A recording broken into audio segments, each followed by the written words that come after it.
REET first level और second level, RPSC first grade और second grade और विभिन्न प्रतियोगी परीक्षाओं में संस्कृत विषय को लेकर तैयारी करने वाले अभ्यर्थी संस्कृत विषय व्याकरण के अध्ययन के लिए सम्यक संस्कृत क्लासेज चैनल को सब्सक्राइब करें, वीडियो को लाइक करें और अधिक से अधिक शेयर करें और बेल आइकन पर क्लिक करें।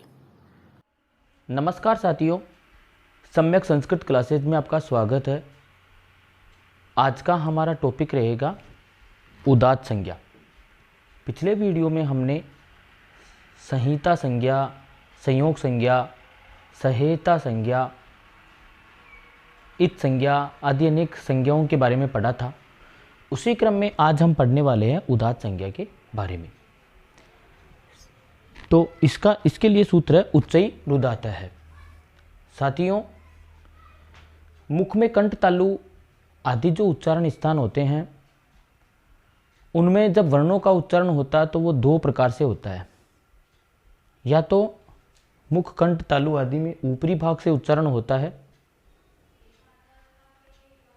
या फिर नीचे वाले भाग से उच्चारण होता है।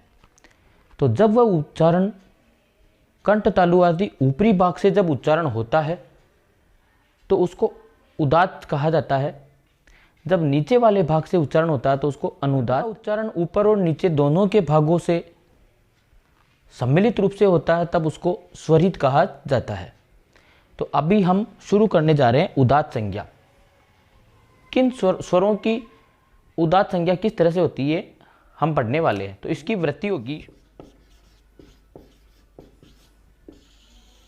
सभागेषु स्थानेषु ऊर्ध्वभागे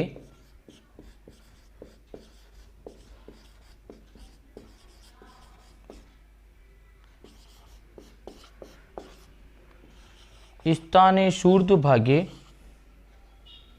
निष्पन्नो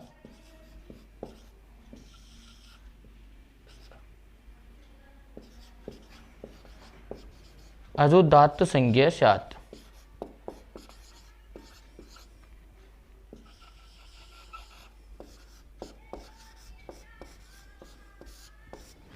इसका मतलब है साथियों, तालु आदिषु, तालवादिषु, तालु आदिषु, सभागेषु, इन भागों से, इन उच्चारण स्थान वाले भागों से, स्थानेश ऊर्ध्वभागे, ऊर्ध्व भाग से यानी ऊपरी भाग से, निष्पन्नो निष्पन्न होने वाले, अज लिखा हुआ यहां पर, उदात्त संज्ञा स्यात्, उसकी उदात्त संज्ञा होती है। यहां पर सबसे पहली बात है उदात्त संज्ञा किन वर्णों की होगी। उदात्त संज्ञा अचों की होगी, मतलब स्वरों की होगी। कब होगी? जब किसी अच का उच्चारण तालु आदि उच्चारण स्थानों के ऊपरी भाग से। स्वरित संज्ञाएं हैं ये तीनों संज्ञाएं, ये स्वरों का विभाजन वेदों में किया गया है।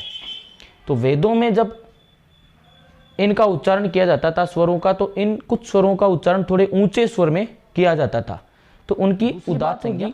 इसका प्रयोग केवल वैदिक साहित्य में ही मिलता है।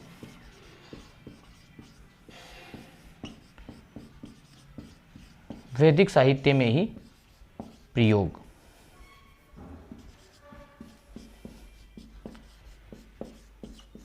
यानी उदात्त, अनुदात्त और स्वरित तीनों संज्ञाओं का प्रयोग केवल वैदिक साहित्य में ही किया जाता था। दूसरा ये है, जो आगे हम अनुदात्त संज्ञा पढ़ेंगे उसका एक चिन्ह होता है और स्वरित संज्ञा का भी एक चिन्ह होता है, लेकिन उदात्त संज्ञा का किसी प्रकार का कोई चिन्ह नहीं होता।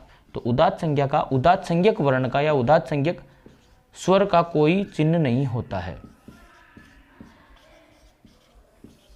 कोई चिन्ह नहीं होता। एक बार फिर से देखते हैं।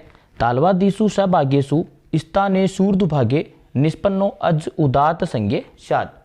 तालु आदि उच्चारण स्थानों के ऊपरी भाग से जिन वर्ण का उच्चारण किया जाता है, यानी जिन वर्णों का उच्चारण ऊंचे स्वर में किया जाता है, जिन स्वरों का उच्चारण उदात्त संज्ञा, सभागेषु स्थानेषु ऊर्ध्वभागे आदि स्थानों के ऊर्ध्व भाग से निष्पन्न होने वाले अच की उदात्त संज्ञा होती है। इनका प्रयोग केवल वैदिक साहित्य में। अग्नि में किसी प्रकार का कोई चिन्ह नहीं लगा हुआ है तो इसकी उदात्त संज्ञा है। यहाँ पर जो न में ई है उसकी। अब मैं इसके नीचे अगर इस तरह का कोई चिन्ह बना दूंगा तो ये इसकी अब अनुदात संज्ञा हो गई, क्योंकि ये अनुदात संज्ञा का चिन्ह है, तो वो हम आगे पढ़ने वाले हैं। तो जब इसमें स्वर में किसी तरह का कोई चिन्ह नहीं लगा हुआ है तो इसकी उदात संज्ञा। उदात संज्ञा के बाद अब हम पढ़ने वाले हैं अनुदात संज्ञा। उदात, अनुदात, स्वरित संज्ञाओं तीनों का, जैसा कि मैंने भी बताया, इनका तीनों का उपयोग केवल वैदिक साहित्य में ही किया जाता था या किया जाता है। अब जैसा कि इसका अनुदात संज्ञा का सूत्र निश्चयी अनुदात है, यानी निश्चयी अनुदात है। इसका संधि विच्छेद क्या हो जाएगा? निश्चयी अनुदात है। यानी तालु आदि जो उच्चारण स्थान है उनके नीचे वाले भाग से जिन वर्णों का उच्चारण या जिन स्वरों का उच्चारण अनुदात संज्ञा होती है, इसका प्रयोग भी केवल वेदों में ही। सभागेषु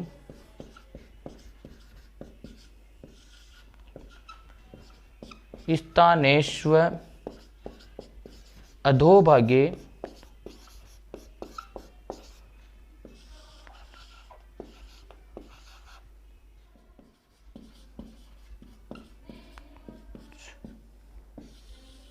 अनुदात संज्ञा स्यात्।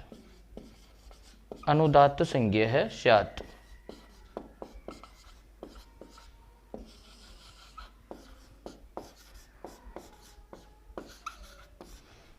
तो तालु आदि मुख में, जैसा कि मैंने अभी बताया, मुख में तालु आदि जो उच्चारण स्थान है उनके ऊंचे स्वर में जब उच्चारण किया जाता है जिन स्वरों का, तो उसकी उदात संज्ञा होती है।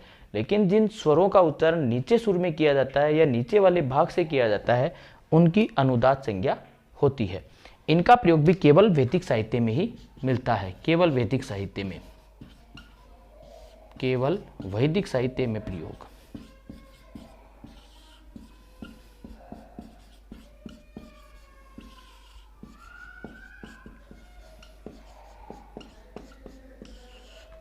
दूसरा जो है चिन्ह होता है, किसी भी स्वर के नीचे जो लाइन होती है वो अनुदात। यहां लिखूं राम,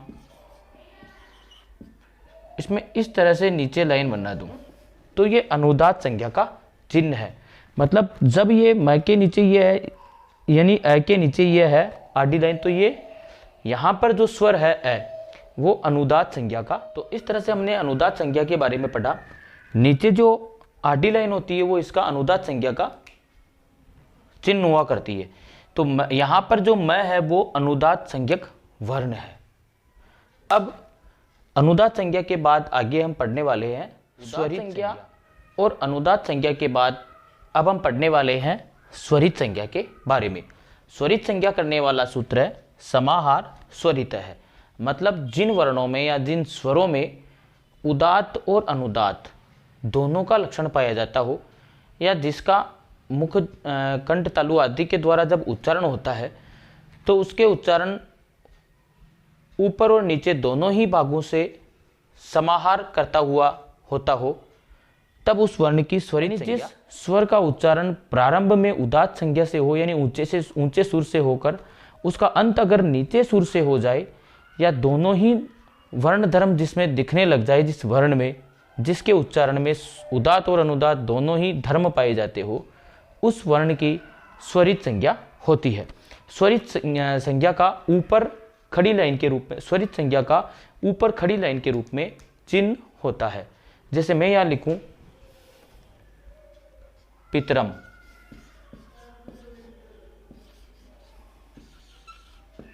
तो इसमें जो ये ऊपर खड़ी लाइन है ये स्वरित संज्ञा का चिन्ह है। तो साथियों, आज हमने उदात, अनुदात और स्वरित संज्ञाओं के बारे में पढ़ा। उदात संज्ञा का कोई चिन्ह नहीं होता है, अनुदात संज्ञा का हमने देखा नीचे आडी लाइन उसका चिन्ह होता है, और स्वरित संज्ञा का ऊपर खड़ी लाइन इसका चिन्ह होता है। तीनों ही संज्ञाओं का प्रयोग वैदिक साहित्य में किया जाता है। तीनों ही संज्ञाएं स्वरों की होती है। कब होती है? जब किसी स्वर का उच्चारण ऊंचे सुर में किया जाए तब उसकी उदात संज्ञा होती है, किसी स्वर का उच्चारण नीचे सुर में किया जाए तब उसकी अनुदात संज्ञा होती है, और जब किसी स्वर का उच्चारण करने में उदात अनुदात दोनों का ही सम्मिश्रण हो तब उसकी स्वरित संज्ञा होती है।